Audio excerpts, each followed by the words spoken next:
Hi friends, ഞാൻ ദീപ്തി. ഇന്ന് ഞാൻ മുട്ട വെച്ചിട്ടുള്ള ഒരു സ്പെഷ്യൽ റെസിപ്പിയാണ് ചെയ്യാൻ പോകുന്നത്. അതിലേക്കായിട്ട് ചെറിയ ക്യാരറ്റ് എടുത്തിട്ടുണ്ട്. ക്യാരറ്റ് നമ്മൾ ചെറുതായിട്ട് കട്ട് ചെയ്തെടുക്കുകയാണ്.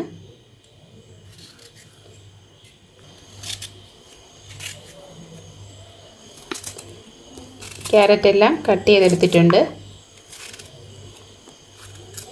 ഒരു ഉരുളക്കിഴങ്ങ് എടുത്തിട്ടുണ്ട്. ഉരുളക്കിഴങ്ങും ഇതുപോലെ ചെറിയ ചെറിയ പീസുകളാക്കി നമുക്ക് കട്ട് ചെയ്തെടുക്കാം.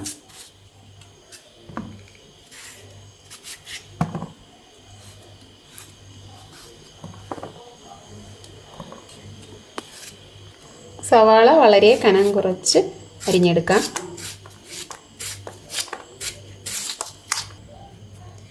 നാല് പീസ് വെളുത്തുള്ളി, ഒരു പീസ് ഇഞ്ചി. ഇത് നന്നായിട്ടൊന്ന് ചതച്ചെടുത്തിട്ട് വരും. ഒരു കുക്കർ നന്നായി ചൂടാക്കി എടുത്തിട്ടുണ്ട്. അതിലേക്ക് കുറച്ച് എണ്ണ ഒഴിച്ചു കൊടുക്കാം. കുറച്ച് കടുക് ഇട്ട് കൊടുക്കാം.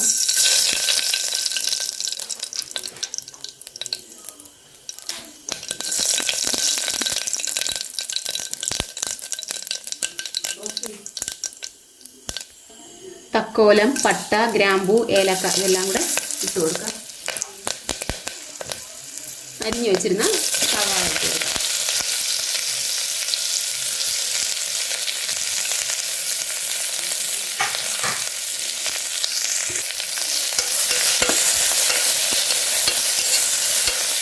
നന്നായിട്ടൊന്ന് ഇളക്കി കൊടുക്കാം.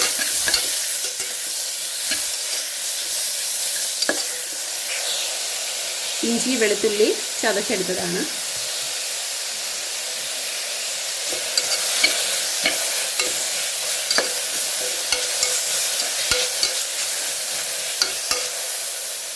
ഇതിലേക്ക് നമ്മൾ ക്യാരറ്റ് കട്ട് ചെയ്ത് വെച്ചിരുന്നതുകൊണ്ട് ചേർത്ത് കൊടുക്കാം.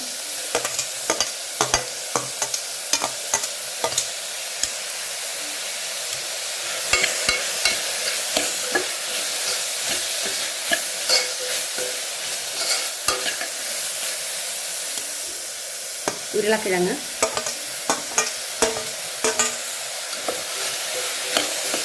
എല്ലാം കൂടെ നന്നായിട്ടൊന്ന് മിക്സ് ചെയ്ത് കൊടുക്കാം.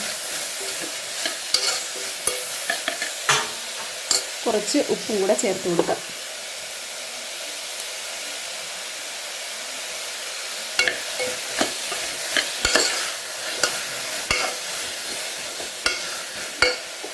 ആവശ്യമായിട്ടുള്ള മഞ്ഞൾപ്പൊടി ചേർത്ത് കൊടുക്കാം. 1/2 സ്പൂൺ മഞ്ഞൾപ്പൊടി.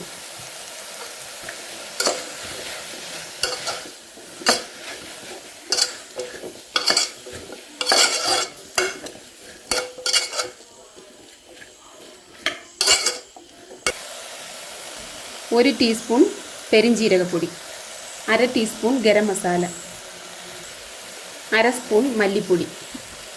ഇത്രയും ചേർത്ത് നന്നായിട്ടൊന്ന് വഴറ്റി കൊടുക്കാം.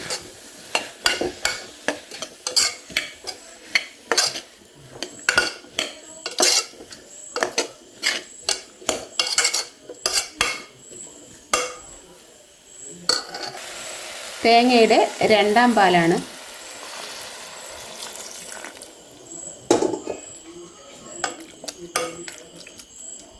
നമുക്ക് കുക്കറിനെ അടച്ചു വെച്ച് ഒരു വിസിൽ കേൾപ്പിച്ചെടുക്കാം.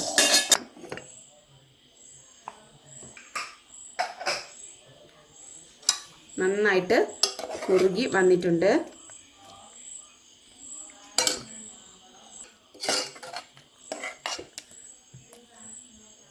നല്ലതായിട്ട് വെന്തിട്ടുണ്ട്.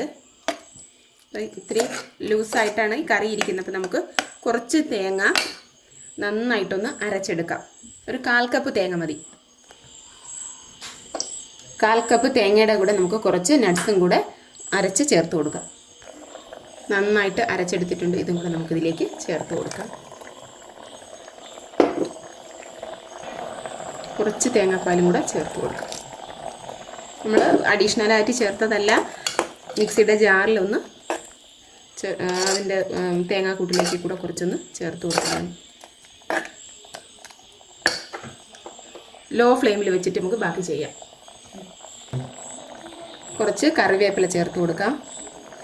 ഞാൻ നേരത്തെ ഇതിലേക്ക് മുളക് ചേർത്തിട്ടില്ലായിരുന്നു. അപ്പോൾ ഞാനിവിടെ നാട്ടിൻപുറത്തൊക്കെ കിട്ടുന്ന ഒരു മുളകാണിത്.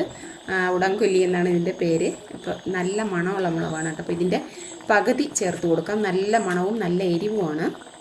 അപ്പോൾ ഓരോടത്തും ഓരോ പേരാണ് ഇതിന് പറയുന്നത്. അപ്പോൾ നമ്മുടെ നാട്ടിലെ പേരാണ് ഞാൻ പറഞ്ഞത്. ഇപ്പോൾ ചെറുതായിട്ട് അരിഞ്ഞ് ചേർത്ത് കൊടുക്കാം.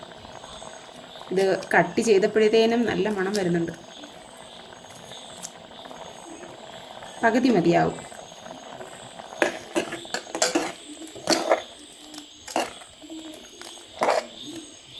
അപ്പോൾ നമ്മുടെ മുട്ട കുറുമ ഇവിടെ റെഡി ആയിട്ടുണ്ട്.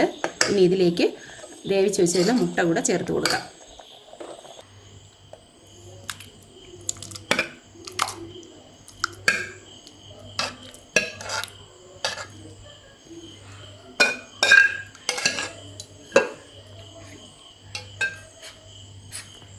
നമ്മൾ വേവിച്ച് വെച്ചിരുന്ന മുട്ടയാണ് ചെറുതായിട്ടൊന്നിങ്ങനെ വരഞ്ഞു കൊടുക്കാം.